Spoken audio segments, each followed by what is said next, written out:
히브리서 12장 2절 말씀 제가 봉독해 드리겠습니다. 믿음의 주요 또 온전하게 하시는 이인 예수를 바라보자.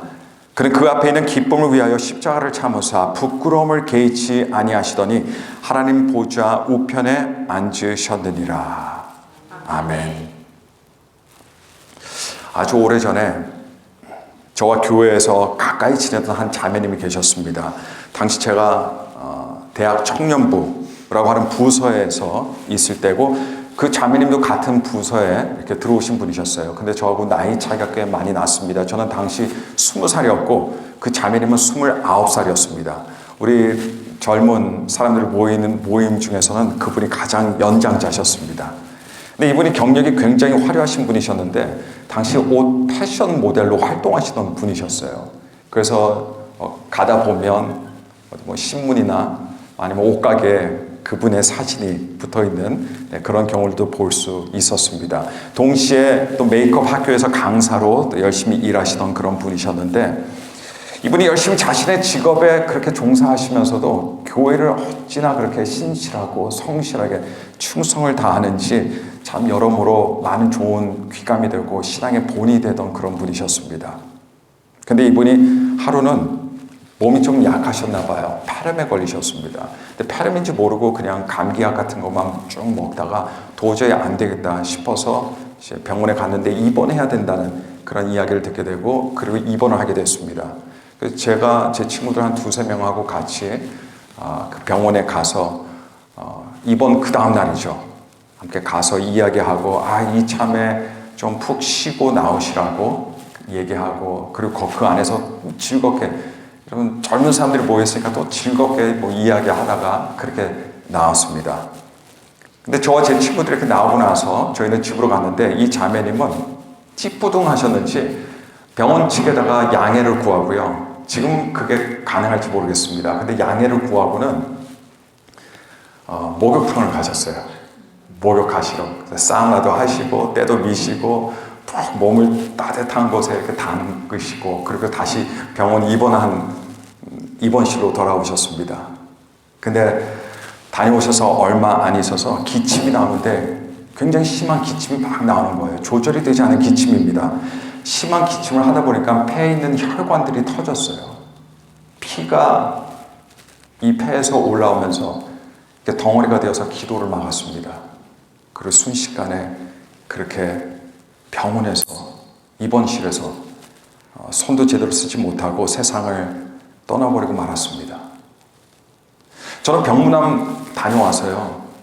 맛있게 밥을 먹고 있었는데 갑자기 전화가 온 거예요. 그러면서 이분이 돌아가셨다는 거예요. 믿겨지지가 않는 거죠. 몇 시간, 두세 시간 전만 해도 제가 분명히 보고 나왔는데 이게 무슨 소리냐. 그리고 다시 곧장 제 친구들하고 병원으로 달려갔습니다. 근데 정말 더 이상 만날 수 없는 분이 된 것을 그 자리에서 제가 체험하게 됐습니다. 참 젊은 나이죠. 29의 젊은 나이에 너무 갑작스럽게 돌아가셨기 때문에 주변의 모든 사람들에게 얼마나 큰 충격이었는지 몰라요. 그러니까 모델이셨으니까 얼마나 그 외모도 수려하시고 꽃 같은 그런 분이셨는데 유가족들은 와서 오열합니다. 통곡해요. 그렇게 오열과 통곡 속에서 수많은 눈물 속에서 믿겨지지 않는 그런 상황 가운데 그렇게 장례식을 마쳤습니다. 이때 고인은 결혼도 하지 않았던 상태였기 때문에 유가족은요 고인을 위해서 매장지를 따로 마련하지 않고 대신 화장을 하기로 결정했습니다. 그리고 장례기간 마지막 날에 제게 고인의 영정사진을 부탁하셔서 장례 행차 맨 앞에서 그분의 영정사진을 들고 그렇게 갔습니다. 그래서 운구차와 유가족들 그리고 조문객들이 모두 화장터로 같이 향했어요. 그때 저는 아까도 제가 좀 언급해드렸지만 저는 20살이었습니다. 그렇게 근처에서 죽음이라는 걸 경험해 본 적이 없었어요. 처음으로 죽음이라는 게 이런 거구나 느끼게 됐습니다. 너무 막막한 거예요. 더군다나 화장터라는 데도 저는 처음 가봤습니다.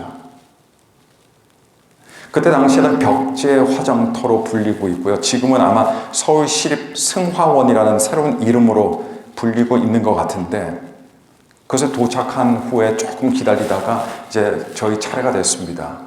고인이 안치되어 있는 관이 이제 화장하는 기계들이 많더라고요. 그 중에 하나로 이렇게 쭉 들어갑니다. 우리는 바로 그 뒤에 있는 유리창 바깥을 보면서 있었는데, 유가족들과 조문객들이 창문 밖에서 그 모습을 보는데 얼마나 통곡하면서 그렇게 이별을 하는지 정말 가슴이 메어졌어요. 근데 바로 그때 지금까지도 아주 생생하게 기억이 나는 것이 있습니다. 제 바로 옆에 고인의 오빠가 계셨어요. 근데 그 오빠 되신 분이 동생의 관이 그렇게 기계 안으로 들어가는 걸 보면서 큰 소리로 울면서 고인의 이름을 부르면서 이렇게 절규하며 외쳤습니다. 조금만 참아라, 조금만 참아라. 이제 곧 끝난다. 이제 곧 끝나. 이러면서 흐느껴 우시는 거예요. 그때로부터 30년도도 넘었죠, 지금. 네, 긴 세월이 지났지만, 근데 지금 그 외침과 그 슬픔의 절규가 아직도 제 귓가에 생생하게 들립니다. 조금만 참아라. 조금만 참아라. 이제 곧 금방 끝난다. 이제 끝난다. 근데 나중에 제가 깨닫게 된 것이 있어요. 이 조금만 참아라. 조금만 참아라. 이제 곧 금방 끝난다. 이 오빠의 외침이 사실 가만히 보니까 죽어서 싸늘한 시신이 되어서 한 줌의 재가 되어버릴 관 속에 안치되어 있던 고인에게 필요한 말이 전혀 아니더라고요. 오히려 정반대였습니다. 고인이 된 사람이, 이미 예수님 곁으로 간 고인이 아직도 이 땅에서 육신을 입고 살아갈 나날들이 많이 남아있는 고인의 오빠와 유가족들에게, 그리고 조문객들에게 해주고 싶은 말이 바로 이 말이지 않았을까, 그런 생각을 하게 됐어요. 왜냐하면 그리스도 안에서 하나님의 성도로 살다가 죽은 사람은요, 더 이상 참을 것이 없어요. 뭐 조금만 참아라, 조금만 참아라 하는데 더 이상 참을 게 없습니다. 더 이상 인내할 것이 없습니다. 왜냐하면 천국에서 영생복락에 들어갔는데 참을 게 뭐가 있겠습니까? 오히려 참아야 되고 인내해야 되고 견뎌야 되는 것은 남은 사람들입니다. 바로 우리들이었어요. 우리들이에요. 여러분, 오늘 하나님 앞에서 견실한 인생, 아름다운 인생을 살아가는 데 있어서 아주 중요한 키워드 중에 하나에 대해서 말씀드리고 싶습니다. 그것은 바로 인내라는 겁니다. 참는 겁니다. 이 인내는 그 사람의 됨됨이뿐 아니라 그 사람의 행복 지수도 이걸 통해서 보고요. 그 사람의 믿음의 크기를 가늠하는 중요하고 결정적인 기준이 되는 것도 무엇이냐? 바로 이 인내입니다. 얼만큼 그 사람이 인내할 수 있냐? 그거예요. 무엇인가 이루고자 하는 사람은 반드시 해야 하는 것이 피할 수 없습니다. 그게 인내입니다. 참는 거예요. 이 땅에서의 삶도요, 인내 없이 이룰 수 있는 거 아무것도 없습니다. 사랑하는 자녀들 키우는데 인내 없이 절대로 못 키워요. 이 땅에서의 사랑조차도 인내 없이 절대로 이루어지지 않습니다. 그리고 무엇보다 우리 그리스도인의 신앙의 삶도 마찬가지입니다. 무슨 일이든 이 땅에서 성숙하고 아름다운 신앙의 삶을 위해서 반드시 필요하고 반드시 있어야 되고 항상 있어야 하는 것이 무엇입니까? 그게 바로 참는 겁니다. 견디는 거예요. 인내하는 겁니다. 이것만 잘해도요, 사실 인생, 저는 성공한 인생이라고 볼 수 있다고 생각합니다.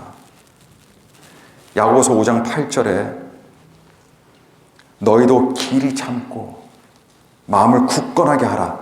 주의 강림이 가까우니라. 여기 보니까 참아도 그냥 참는 게 아니에요. 어떻게 참으라는 겁니까? 길이 참으라는 겁니다. 한 번 참으라는 게 아니에요. 두 번 참으라는 게 아닙니다. 오늘을 참으라는 얘기 아니에요. 한 달을 참으라는 게 아닙니다. 길이 참으라는 겁니다. 길이. 언제까지요? 주님께서 오시는 그날까지입니다.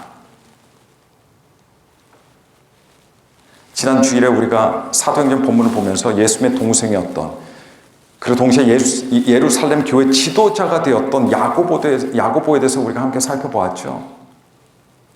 사실 이 야고보는 그리스도인들 사이에서도 그랬지만 유대인들 사이에서도요, 그 인품과 성품을 인정받았던 사람이었습니다. 그래서 비기독교인들이든 간에 기독교인들이든 간에 모든 사람들의 존경을 받던 사람이었습니다. 이 사람이 바로 야고보입니다. 야고보. 물론 그래서 예루살렘 교회 지도자가 되었겠죠. 근데 이 야고보가 신앙생활을 하면서 절대로 없어서는 안 되면서도 특별히 말세 때 반드시 필요한 것이 무엇이냐? 아, 이게 참는 거구나. 인내하는 거구나. 견디는 거구나. 이거를 깨달은 거예요. 그래서 그가 쓴 야고보서에 성도들에게 뭐라고 강력하게 권면합니까? 참으라고 권면합니다. 참으라고. 그것도 길이 참으라고 말해주는 겁니다. 왜냐하면 누구도 인내 없이 예수님의 뒤를 따를 사람은 아무도 없습니다. 그 누구도 인내 없이 하나님의 영광을 위해서 절대 살아가지 못합니다. 그 누구도 인내 없이 하나님을 기쁘시게 해드릴 사람 아무도 없어요. 그 누구도 길이 참지 못하면서 성령의 열매들 아무도 단 하나도 맺을 수 없습니다. 여러분, 부활절을 앞두고 40일 동안 우리 그리스도인들의 마음을 정결하게 하고 그렇게 경건하게 우리 주님의 부활절을 준비하는 기간이 사순절입니다. 사순이란 말이 40일이라는 말이에요. 40일. 그래서 사순절입니다. 부활절 일주일 전 주일이 종료주일입니다. 그리고 종료주일, 오늘이죠, 여러분? 오늘이 종료주일입니다. 오늘 시작해서 부활주일 전날까지 예수님의 일생에서의 마지막 일주일을 우리는 고난주간이라고 부릅니다. 왜냐하면 이 일주일의 기간 동안에 예수님께서 예루살렘에 입성하셔서 고난받으시고 십자가에서 죽으시고 장사되었기 때문입니다. 그리고 예수님께서 돌아가신 그날이 있죠. 금요일입니다. 오는 금요일이 그날이죠. 그걸 성금요일이라고 부릅니다. 성금요일. 이날 주님께서 돌아가셨습니다. 그리고 3일 뒤인 주일날이 부활절입니다. 부활절 일주일 전에 주일을 종료주일이라고 말씀을 드렸는데 이날을 종료주일이라고 부르는 이유는 우리 주님께서 십자가 죽음을 위해서 십자가에서 달려 죽으시기 위해서 예루살렘 성으로 들어오셨습니다. 근데 그때 아무것도 모르던 사람들은요, 종려 나무 가지를 흔들면서 뭐라고 외칩니까? 호산나, 호산나, 우리를 구원하소서. 이렇게 외치면서 예수님을 맞이했습니다.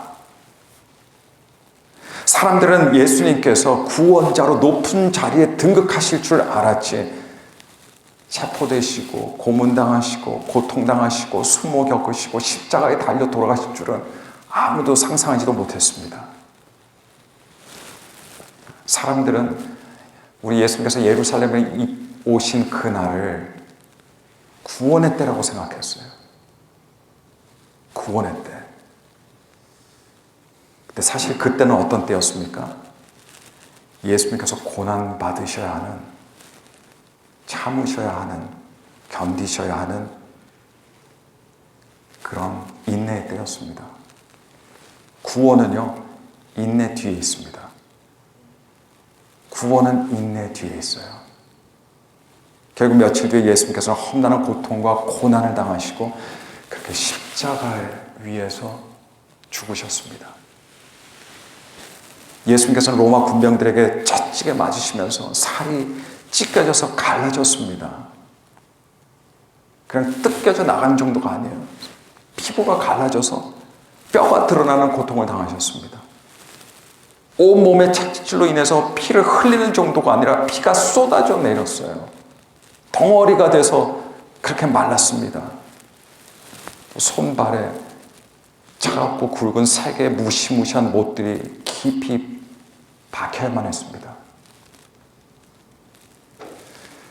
정말 말 그대로 너무나도 잔인하고요, 너무나도 끔찍한 고난과 죽음의 시간이었습니다.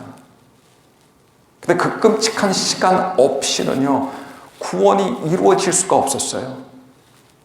왜냐하면 그것이 바로 우리들이 치루어야 했던 우리들의 죄의 대가의 부분이었기 때문입니다. 다윗이 잘못된 인구 계수를 하고 난 후에 하나님께서 진노하셨습니다. 죄가 있는 곳엔 뭐가 있냐? 죄가 있는 곳에는 하나님의 진노가 있습니다. 그리고 아무도 그것을 피할 수 없어요. 죄의 결과 수많은 사람들이 그때 목숨을 잃었습니다. 다윗은 자기는 죽지 않았지만 그 많은 백성들이 한 명씩 죽어나가는 걸 보면서 자기 육체가 죽는 것보다 더 심한 괴로움과 고통을 느꼈습니다. 그리고는 죄 용서함을 구하기 위해서 하나님께 제사를 드려야 했어요. 그때는 성전이 없던 때였습니다. 과연 어디에서 제사를 드려야 될까요? 어디서 하나님께서 기뻐하시는 제물을 하나님께 올려드려야 될까요? 그때 선지자 갓이 다윗에게 와서는 하나님께 받은 계시대로 다윗에게 말해줬습니다. 아라우나라는 사람의 마당에서 제단을 쌓고 제사를 드리라고 말씀해 주셨습니다. 이곳이 나중에 솔로몬 기간 때에 바로 여기에 성전이 세워졌습니다. 그래서 다윗이 아라우나라는 사람의 타작마당으로 갔습니다. 근데 문제는 뭐냐면 이미 다른 사람의 소유지였어요. 아무리 왕이다 할지라도 남의 뒷마당에 가서 그냥 일방적으로 그렇게 제물을 올려드리고 제단을 쌓고 그렇게 제사를 드릴 수가 없었습니다. 그래서 다윗이 그 자리를 사서라도, 그 땅을 사서라도 제사를 드리려고 했습니다. 그랬더니 아라우나가 급하게 나와서 다윗을 만류했어요. 자신은 다윗에게 돈을 받지 않겠다고, 그냥 이 땅을 그냥 가지시라고. 어찌 자신이 속한 그 나라의 왕에게 돈을 받고 그 작은 땅을 팔 수 있겠냐고. 더군다나 하나님께 지금 제사를 드리기 위해서 그 땅을 살려고 하는 거 아닙니까? 그래서 그 땅뿐만 아니라 제사에 필요한 모든 도구들이나 이런 것들 다 본인이 공급하겠다고 이렇게 이야기했습니다. 근데 그때 다윗은요, 정색을 했어요. 그러면서 자신은 결코 대가 없이 땅을 구입하지 않겠다고. 절대로 대가 없는 제사를 드리지 않겠다고 단호하게 거절합니다. 그리고 제값을 충분히 다 쳐주고 그 땅을 샀습니다. 제사를 드리기 위한 모든 것들을 다 구입했습니다. 그리고 나서 하나님께 제사를 드렸어요. 여러분, 세상에 공짜 좋아하지 않는 사람이 누가 있습니까? 세상에 무료 좋아하지 않는 사람 단 한 사람도 없습니다. 다 좋아해요. 다윗도 마찬가지였겠죠. 하지만 다윗은 무료나 공짜보다 더 귀하고 더 믿고 있던 것이 있었습니다. 더 중요하게 생각하고 있던 것이 있었어요. 그건 바로 정당한 대가입니다. 정당한 대가예요. 그럼 모든 것에는요, 대가라는 게 있습니다. 내가 그 대가를 치르지 않으면 다른 사람이 그 대가를 치르게 돼요. 그래서 정직한 사람은 대가를 치르고자 하는 사람입니다. 성실하고 신실한 사람은 대가를 알고 대가를 지불하려는 사람이에요. 단순히 내가 돈이 많고 뭔가 물질이 많아서 대가를 지불하는 게 아닙니다. 아무리 뭐가 없어도 그러나 대가는 지불하고자 하는 사람은 정직한 사람입니다. 쉬운 길이 있죠. 편안한 길이 있습니다. 노력 없이 어떤 이익을 얻을 수도 있습니다. 그러나 그 길을 선택하지 않습니다. 마땅한 대가를 치르는 길을 선택합니다. 우리 눈에 보이진 않지만 여러분, 모든 것에는 대가가 있습니다. 우리가 하는 모든 것들에 하나님께서 기뻐하시고 상을 베푸시죠. 단 하나도 그냥 없어지는 거 없습니다. 마찬가지로 모든 것에는 대가가 있어요. 우리의 삶에도 대가가 있고 우리의 인생에도 대가가 있습니다. 그리고 당연히 모든 죄에도 아무리 작은 죄다 할지라도 거기 대가가 있습니다. 대가를 치르지 않는다면 이런 죄의 문제 결코 사라지지 않습니다. 죄의 대가가 치러지지 않는다면 아무도 구원을 받을 수 없어요. 하나님의 자녀 되는 거, 하나님 나라에 들어가는 거, 하나님의 일꾼을 세워지는 거, 다 대가가 있습니다. 예수님께서 왜 고통을 당하시고 죽임을 당하셨습니까? 그냥 차라리 고통 그냥 건너뛰고 그냥 십자가에서 죽기만 하시면 되지 않으셨을까요? 그러나 예수님께서는 그 모든 고통을 마다하지 않으셨습니다. 그 고통을 다 감수하셨어요. 받으셨어요. 왜냐하면 그것이 우리 죄의 대가였기 때문입니다. 저와 여러분들의 대가였기 때문에 그래요. 주님께서 치르지 않으시면 우리가 치러야 되는데 우리는 치를 수가 없어요. 근데 여러분 그 고통과 아픔의 그 순간들, 그 죽음의 시간들을 보내시면서 그 순간을 통과하시기 위해서 우리 주님께 최고의 관건이 되었던 것이 여러분 무엇이었습니까? 바로 참으시는 거였어요. 참으시는 거였습니다. 인내하시는 거였습니다. 그 극도의 고통의 순간에 예수님께서 여러분 무슨 생각을 하셨을까요? 인내하시면서, 참으시면서, 견디시면서.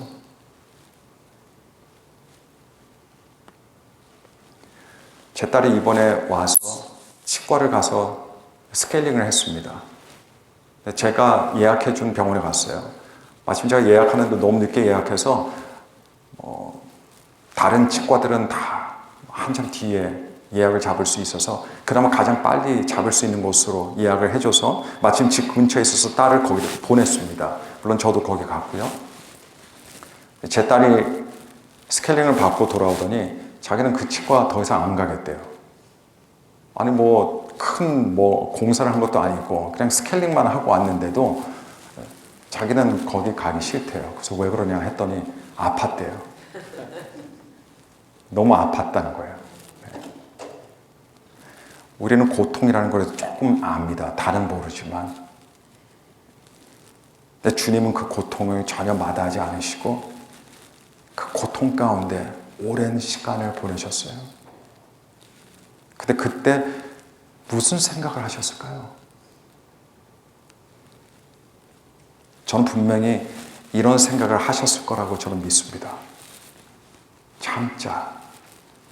조금만 더 견디자. 이제 다 끝났다. 이제 곧 내 사랑하는 아이들이 살 수 있게 된다. 조금 더 개인적으로 이걸 표현해 보면 이렇게 표현할 수 있습니다. 참자. 조금만 더 견디자. 이제 다 끝났다. 이제 곧 내 사랑하는 저와 여러분들의 이름을 떠올리시면서 저와 여러분들의 얼굴을 떠올리시면서 그때 난 태어나지도 않았지만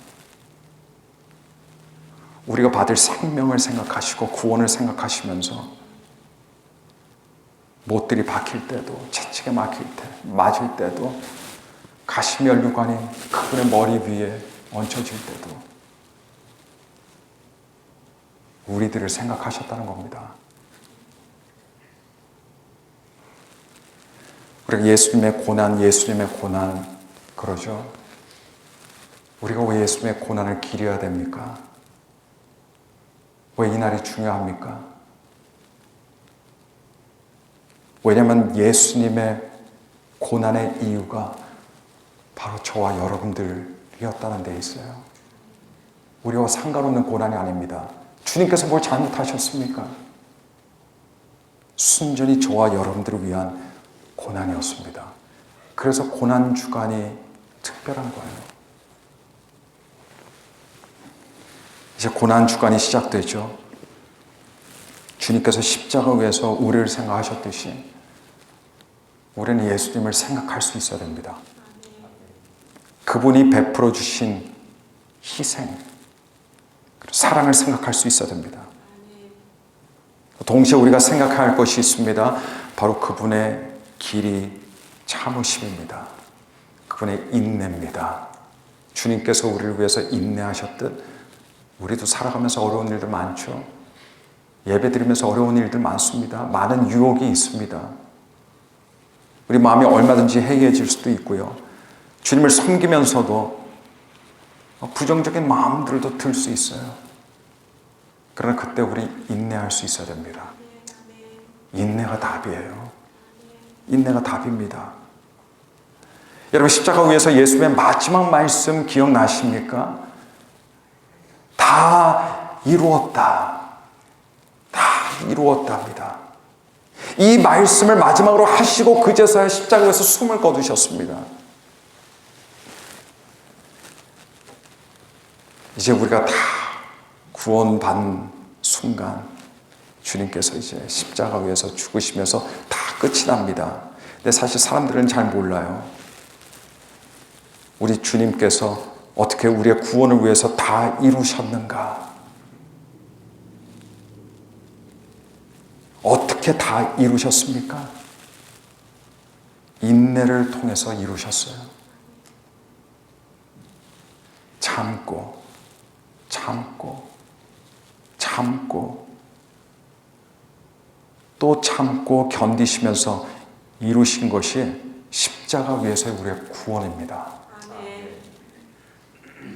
주님께서도 그만두고 싶으셨겠죠. 왜냐하면 인간의 육신으로 오셨으니까요. 우리가 인간의 육신을 입고 있기 때문에 누구보다도 잘 알죠. 조금만 어려우면 그만두고 싶잖아요. 조금만 부담스러우면 그냥 관두고 싶지 않습니까? 예수님께서 우리가 똑같은 육신의 몸을 입으셨는데 주님께서 그런 생각 안 하셨겠습니까? 그래서 겟세마네 동산에서 내 아버지여, 만약 할만하시거든 이 잔을 내게서 지나가게 하옵소서, 이렇게까지 기도하셨습니다.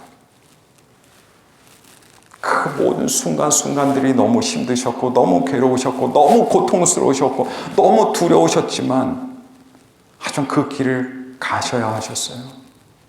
우리 때문에.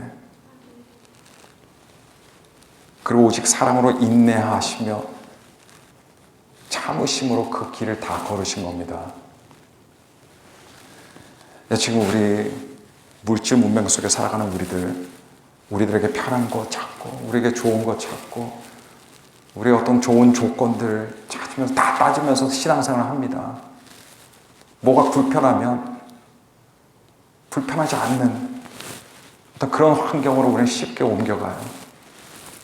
그런 삶 가운데 인내와 참는 것과 견디는 건 생각도 하지 않습니다. 지금 사람들이 가장 싫어하는 게 그런 것들 아니겠습니까? 고난주간이라는 말은 외적인 표현입니다. 고난주간의 내적인 표현은 인내주간이에요. 인내주간. 주님께서 인내하시면서 참으시고 견디신 기간이었기 때문입니다. 여러분, 예수님께서 십자가에 달려 돌아가실 때 이 땅에서의 마지막 최종적인 클라이맥스, 사명, 십자가에서 다 이루시는데 그 마지막 단계, 그 가장 마지막 단계에 주님께서 무엇을 하셨는지 우리는 돌아볼 수 있어야 됩니다. 기적을 베푼 것이 아니었어요. 주님께서 십자가 위에서 기적 베푸지 않으셨습니다. 거기서 가르치시지 않으셨어요. 거기서 설교하시지 않으셨습니다. 거기서 뭐 사람들 꾸짖고 선포하는 것도 아니셨어요. 마지막 구원의 마지막 단계에서는 주님은 오로지 참고 견디고 인내하셨습니다. 아무 말씀하지 않으셨어요. 이것이 십자가 위에서 구원을 이루시는 마지막 일이었습니다. 여러분, 인내에 대한 한자어를 제가 잠깐 보여드리겠습니다. 미국에 오래 계셔서 한자를 다 잊어버리고 그러죠. 참을 인자입니다. 참을 인자, 인내할 때. 근데 보면요, 맨 밑에 마음 심자죠. 마음, 사람의 마음에 위에 칼도자가 있어요. 이게 참을 인자입니다. 한자어에. 근데 이걸 보면 세상의 인내가 무엇인지가 보여요. 세상의 인내가 뭡니까? 마음의 칼을 가지고 있어요. 화가 나니까, 답답하니까, 억울하니까 칼을 품는 거죠. 근데 그 칼을 빼진 않습니다. 그냥 마음에 두는 거예요. 이게 세상의 인내 아니겠까, 여러분? 세상의 인내? 계속해서 칼을 갈고 있는 거예요, 맨날. 뽑지는 않아요. 뽑지만 마라, 뽑지만 마라. 그게 인내입니다. 세상의 인내예요. 남편을 향해서 맨날 칼 갈아요, 밤마다. 아내를 향해서 맨날 칼 갈아요, 시퍼렇게.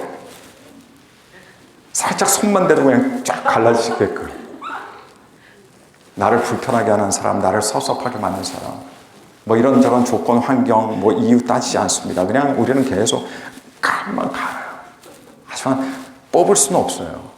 그래서 마음속에 그냥 칼을 두고 살아가는 게 인내잖아요. 세상의 인내. 그러니까 여러분, 우리 현대인들의 마음에는요, 저 칼 하나만 있겠어요? 갈다가 더 이상 갈 게 없으니까 또 다른 칼 갖다가 밤마다 갈고 아침에 갈고 맨날 갈아요. 칼을 그냥 막 수백 개씩 마음에 그냥 꽂아놓고 삽니다. 근데 빼면 안 돼요. 빼는 순간 이제 살인자가 되는 거죠. 이게 세상의 인내예요. 세상의 인내. 칼을 빼지 마라. 세상의 인내. 나만 다치는 거예요. 칼 주변에 조금만 움직여도 칼이 있어요. 여러분, 움직일 수 있겠습니까? 못 움직여요. 그래서 사람이 경직되는 겁니다. 세상의 인내입니다. 세상의 인내. 근데 여러분, 성경이 인내하라고 할 때는 칼을 가슴에 품으라는 인내가 아닙니다. 칼을 마음에 꽂고 참고 있으라. 이거하고 절대적으로 구별되는 겁니다. 성경의 인내를 제가 한자로 만들어 봤습니다. 한번 보시죠. 칼을 버리고 칼이 아닌 그 자리에 십자가를 두는 모양입니다. 이게 인내예요. 칼을 품는 게 아니라 예수님의 십자가를 두는 거예요, 우리 마음에. 그러면 참을 수 있습니다. 인내할 수 있습니다. 그리고 용서할 수 있어요.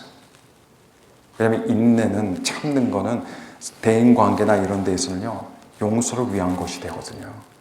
그 마지막 끝은 용서입니다. 우리들의 마음에 칼이 많았다면 그 칼들 다 버려야 됩니다. 다 부러뜨려야 돼요. 대신 우리 마음에 예수님의 십자가가 세워져 있어야 됩니다. 주님께서 저 십자가 위에서 견디시고 참으신 그 인내. 설마 십자가에 죽으시면서 주님께서 요것들 때문에 내가 이 고통을 당하고 있어. 내가 나중에 여기서 부활만 해봐라. 주님께서 이렇게 십자가에서 돌아가지 않으셨거든요. 사랑으로 참고 견디고 인내하셨습니다. 인생은 견디는 거 아니겠습니까, 여러분? 견디는 거예요. 아무것도 없이 근데 견디는 거는 안 돼요. 그러면 정신병 들죠. 마음의 병이 생겨요. 우리는 주님의 십자가가 있잖아요. 십자가 생각하면 용서 못할 게 아무것도 없어요. 십자가 생각하면 여러분 화낼 것이 사실 없어져요. 계속해서 우리는 십자가를 마음에 세워놓고 살아가야 됩니다. 여러분, 기쁨도 진짜 기쁨이 있고 가짜 기쁨이 있어요. 거룩한 기쁨이 있고 속된 기쁨이 있습니다. 근데 항상 진짜 기쁨 앞에는 인내가 있습니다. 인내 없는 진짜 기쁨은 진짜 기쁨이 아니에요. 내일이면 사라질 기쁨입니다. 모든 진짜 행복 앞에는 뭐가 있어요? 인내가 있습니다. 인내 없이 어떻게 사람이 행복감을 느낄 수 있어요? 모든 진짜 사랑 앞에는 먼저 인내가 옵니다. 구원은 인내 뒤에 있었어요.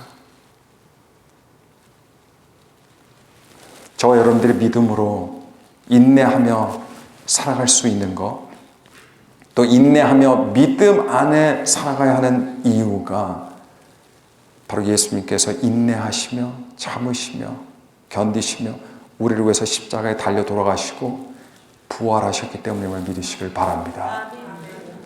조금만 더 참으시면 돼요. 참다 보면 시간이 금방 가요. 금방 갑니다. 조금만 참아라. 조금만 참아라. 이제 다 끝났다. 이게 종료주일 고난주간 바로 앞에 주님께서 우리에게 들려주시는 음성이라고 믿습니다. 아무리 어렵고 인내하기 어려워도 내 성질이 있고 내 성깔이 있어도 그러나 우리는 십자가를 보면 참을 수 있습니다. 인내할 수 있어요. 그리고 무엇보다 나도 많이 인내하지만 여러분 우리가 인정해야 될 거는 내 주변의 사람들이 나를 위해서 더 많이 인내해요. 나만 인내하는 게 아닙니다. 사실은 우리가 몰라서 그렇지 나 때문에 인내해 주는 사람들이 얼마나 많아요. 오늘 본문 말씀 히브리서 12장 2절 말씀 믿음의 주요 또 온전하게 하시는 이인 예수를 바라보자. 그는 그 앞에 있는 기쁨을 위하여 십자가를 참으사 부끄러움을 개의치 아니하시더니 하나님 보좌 우편에 앉으셨느니라. 참고 견디는 사람은요 나중에 주님의 옆에 주님께서 보좌를 만들어 주시고 거기에 앉혀주십니다. 인내하시며 십자가에 달려 죽으시고 부활하신 예수님 그분을 깊이 생각하고요. 또 그럴 때 성령께서 우리 가운데 일하여 주셔서 말씀을 통해서 우리로 하여금 인내의 능력을 주시고 거룩한 참음을 허락하십니다. 부활의 기쁨, 부활의 소망, 부활의 축복은요 그런 인내한 사람만이 누릴 수 있게 됩니다. 여러분 이 땅에서 모든 게 어려워요. 교회 생활하고 신앙 생활하는 것도 어려워요. 그러나 여러분 인내하시고 참으시고 견디시면 됩니다. 그러면 반드시 우리가 원하는 날 소망하는 날이 우리에게 오게 될 줄로 믿습니다. 우리 들은 말씀 생각하시면서 우리 함께 기도하겠습니다.